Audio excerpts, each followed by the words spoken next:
Hi friends, ఏపీలో రాష్ట్ర ప్రజలందరికీ అదృపే శుభవార్త. సంక్రాంతి పండుగ సందర్భంగా ప్రతి ఒక్కరికి కూడా ఈ 9 సరుకులు అయితే ఇవ్వబోతున్నారు. మరి 2 చీరలు కూడా ఇవ్వబోతున్నారు ప్రతి ఒక్కరికి కూడా.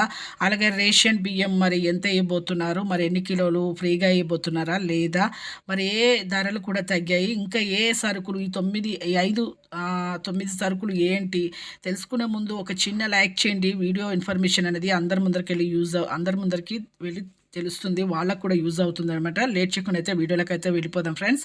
ప్రతి ఒక్కరికి కూడా ఏపీలో మన సీఎం జగన్ గారు అయితే ప్రతి ఒక్కరికి కూడా సంక్రాంతి పండుగ సందర్భంగా వాళ్ళకి కానుకగా ఇక సరుకులు అయితే పంపిణీ చేయబోతున్నారు. 5 కేజీల బియ్యం అయితే ఫ్రీగాను పంపిణీ చేయడం జరుగుతుంది.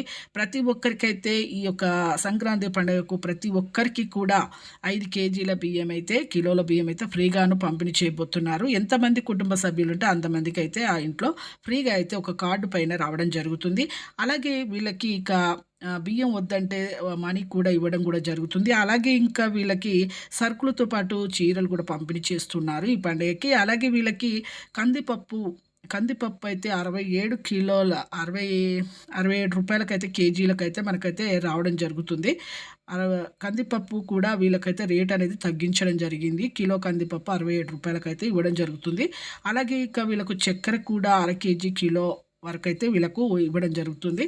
అలాగే ఇక సబ్సిడీ రేట్‌తో గాని ఫ్రీగానే ఇవ్వడం జరుగుతుంది. అలాగే ప్రతి ఒక్కరికి కూడా కందిపప్పు 67 రూపాయలకు చక్కెర ఫ్రీగాను, అలాగే గోధుమ పిండి కూడా వీళ్ళకు కిలో, 2 కిలోలు అయితే పంపిణీ చేస్తామన్నారు. అలాగే రాగులు, జొన్నలు, సజ్జలు, కొర్రలు, జొన్నలు, సజ్జలు, కొర్రలు ఇలాంటివి కూడా ఫలవర్ధకమైన ఆహారం కూడా పంపిణీ చేస్తామని చెప్పడం జరిగింది. ఈ 5 సరుకులైతే ఖచ్చితంగా అయితే పంపిణీ చేస్తారు. బియ్యము ఫ్రీగాను 5 కిలోలు, అలాగే కందిపప్పు, చక్కెర, రాగులు, జొన్నలు, సజ్జలు, అలాగే చీరలు కూడా ప్రెజెంట్ చేస్తున్నారు. Thanks for watching.